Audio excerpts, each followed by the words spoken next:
Contrairement au poème versifié, le poème en prose ne revient pas à la ligne et s'affiche comme un ou plusieurs paragraphes. Un gros pavé de mots. Les règles de versification ne s'appliquent pas, et les règles de prosodie peuvent également être différentes, puisqu'alors il n'y a plus cette obligation de prononcer toutes les syllabes et les E muets. En quoi c'est un poème alors? C'est un poème tout d'abord parce que l'auteur l'a décidé ainsi, mais aussi parce qu'il est généralement court, ne raconte pas forcément d'histoire, et que le plus important est la transmission d'idées ou d'émotions. Transmission! Comme le dit Alain Vaillant, spécialiste de la littérature du 19e siècle, le poème en prose se veut poème, mais ne cherche pas à mimer les effets rhétoriques ou rythmiques de la poésie traditionnelle. Une poésie super libre, sans foi ni loi, libérée de sa prison de versification et de prosodie. Exactement.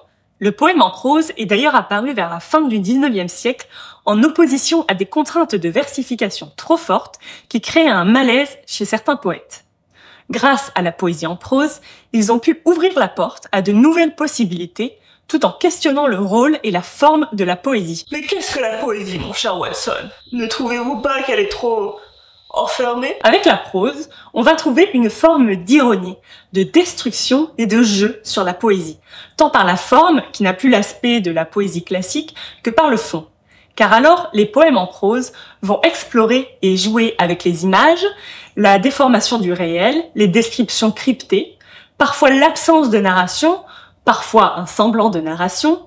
Ils vont invoquer l'incompréhension et l'abstraction, ou au contraire se présenter comme des expériences personnelles, des fragments d'histoire ou de lyrisme. Un bon gloubi-boulga de folie. Oui, et pour l'exemple, vous avez justement le poème en prose « Le fou et la Vénus » de Charles Baudelaire. Au pied d'une colossale Vénus, un de ces fous artificiels, un de ces bouffons volontaires chargés de faire rire les rois quand le remords ou l'ennui les obsède, affublé d'un costume éclatant et ridicule, coiffé de cornes et de sonnettes, tout ramassé contre le piédestal, lève des yeux pleins de larmes vers l'immortelle déesse. Et ses yeux disent « Je suis le dernier et le plus solitaire des humains, privé d'amour et d'amitié, et bien inférieur en cela au plus imparfait des animaux. Cependant, je suis fait, moi aussi, pour comprendre et sentir l'immortelle beauté. Ah, déesse, ayez pitié de ma tristesse et de mon délire. » Mais l'implacable Vénus regarde au loin je ne sais quoi avec ses yeux de marbre. Est-ce le début d'une histoire? Une forme de récit psychologique? Un rêve? Le mystère est complet. Prose vient du latin prosa, qui signifie aller tout droit. La prose peut donc être définie comme toute forme de discours qui n'est soumis à aucune loi de répétition de sons, de longueur de groupe de mots ou de versification. Tout ce qui n'est pas écrit en vers, quoi. Mais pas la couleur. C'est ça.